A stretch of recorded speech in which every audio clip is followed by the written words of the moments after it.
What is up, YouTube? It's your boy Timon, and today we are going to be installing the shift linkage bushing for your 10th gen Honda Civic.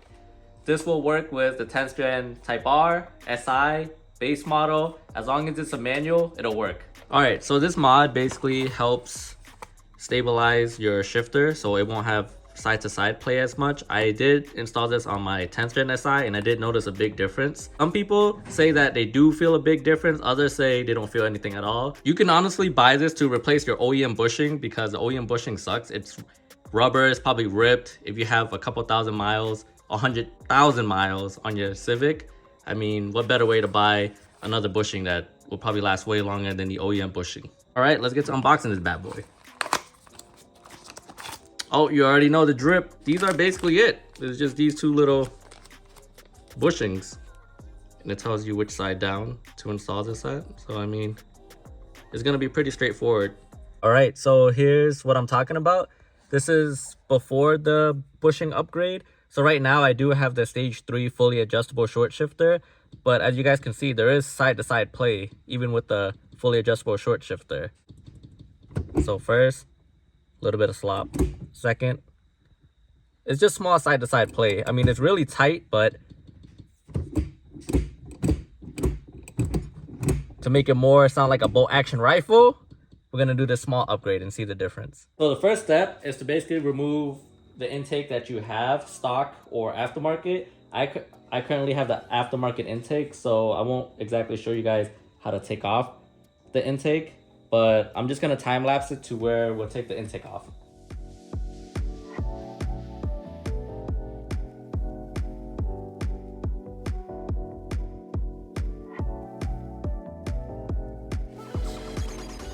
So now that we got the aftermarket intake off, here are the shift linkage bushings.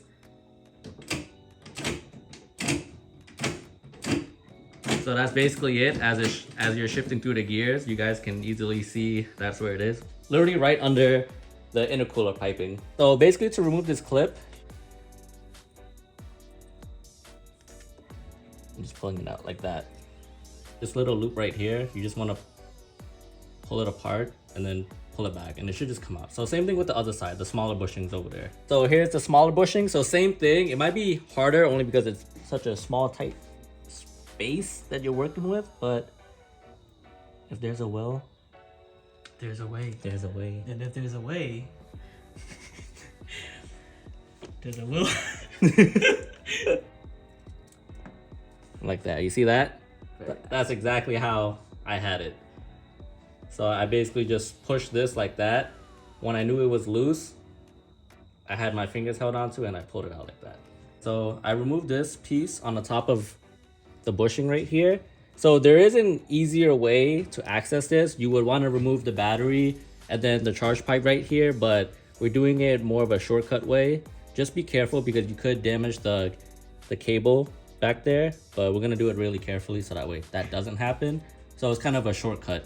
It's actually a lot harder to kind of take it out, but once you put it back in, you can just take this and you'll pry it out. And bada bing, bada boom. Now we're gonna do the next one in a minute.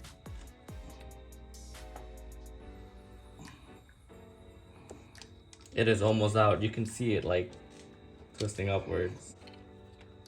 Ah, Boom, just like that. just like that. A little struggle, but this does save a lot of time having to take all this out. So it's possible, guys. But now to put it back in, the new pieces.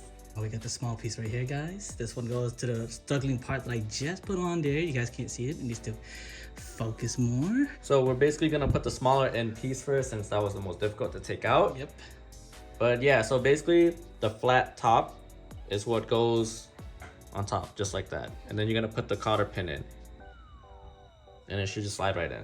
I also forgot to mention that they supply the retainer rings and new cotter pins, so don't forget that. So you don't have to reuse the OEM one, but you can. But these rings should go on the new bushings that Acuity provided. All right, so now I'm gonna put this to the side for now, and we're gonna install this baby in here into this small little hole right here. Oh, Yeah, it is indeed the bushing. Okay, so the next part that we're gonna have to do once we put all the Acuity stuff in there, we're gonna actually put the ring All right, and we're gonna basically put it at the very bottom of here. You can see that little line right there that we're gonna put on. That's where this ring is gonna go inside of here. But you're gonna actually have to plug this into the shifter cable. And once you do that, that's when you apply this for the very bottom. The way we're doing it is a little bit more difficult. So if you want, I would suggest maybe removing this piece out of the way, the charge pipe, and then you should be able to do it no problem. So we couldn't get the retainer clips onto the bushing, so we're doing it the right way now. We're taking the battery, we got the battery out, and now we're taking the whole battery tray out, and then we're gonna take out the charge pipe. We should have done this in the beginning, but we didn't think it was gonna hold us back this long and that bad. But like we said in the other videos, do it the right way, take your time, make things easy for yourself. Or you're now Justin hopped in the video. Yeah. Or you're gonna pay in the end, which is exactly what's happened. We're literally 80% done, but we can't. 5 hours later. Yeah. Okay, so now we are on to removing the charge pipe, and you just want to disconnect this map sensor right here. Just unplug it like that, and then remove this clamp right here, and then the other one that's closer to the throttle body. So we're gonna get to those right now, and then you should be able to take the whole charge pipe / hose out. All right, guys. So after you remove these two, or loosen the two clamps right here, you want to take these two bolts off that's on the charge pipe. These are 12 millimeters, and then the clamp ones are 10s. So we're gonna remove the 12s right now. Or a Phillips head for the clamps. Yeah. But just use a 10 mil. It's easy. Yeah, it's easier and quicker.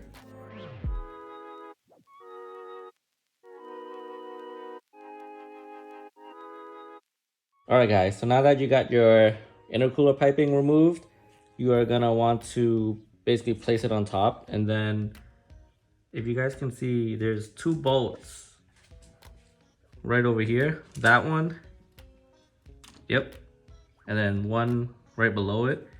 And then once you remove those, this whole piece should just come right off and give you more room. So we finally got that clip in, but we didn't take out those clips on the back that holds the whole shifting cable. So we just kind of flipped it as much as we can. We turned it to the side. And it took 3 of us to do it. We were ecstatic that we got it. But yeah, now we're gonna basically put this back onto here and then put the cotter pin in. Where's the cotter pin though? So the hole should be on the side right here. The right side? On the top. So like on the top right here. And the pin. Oh yeah, okay. Yeah, and it goes that way. Right there. No, that's good.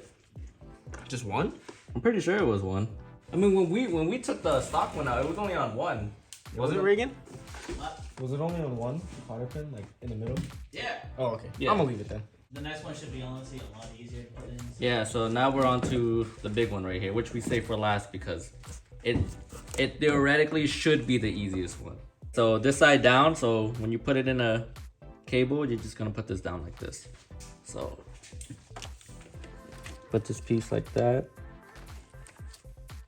And what you wanna do is just shove it in there until it's flush. You don't want no part of purple like this showing. All right, guys, so I just basically wrapped it around, and now you heard that click, that little click. You just push it in, and it should be good now. After you guys get that in, same thing. You just want to put this in here on the first one, and just like that, install is complete. Now we have to put everything back together, back the way it is, and then I'll show you guys the difference with the shifting. So here's the shifter. Still some side to slide, but not as much as before. And when you put it into first, second, third, but it seems to really like lock in to gear.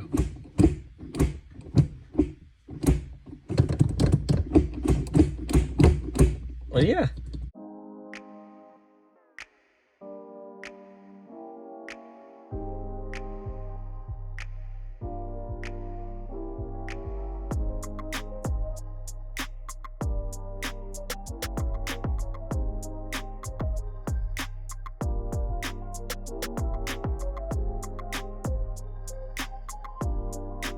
All right, guys, don't forget to like, comment, and subscribe to your boy, and I'll see you guys next time. Peace.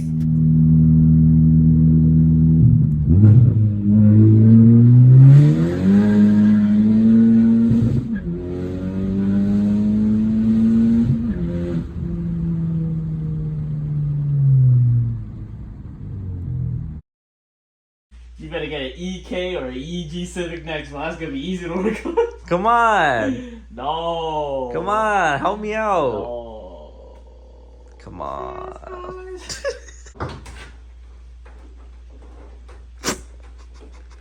I swear to God. You cracking my carbon hood. Marvin. Corbin. Aluminum. How are we gonna help you make the outro? Just say bye. Yeah. Thanks for watching the video, fam. Like, comment, or appreciate. I don't even know how long I was here. Just as longer than I was. I've been here since 1. What's wrong with that? I'm tired. Para acá, sobrina, my baby, I don't wanna know. Uri, mire, more,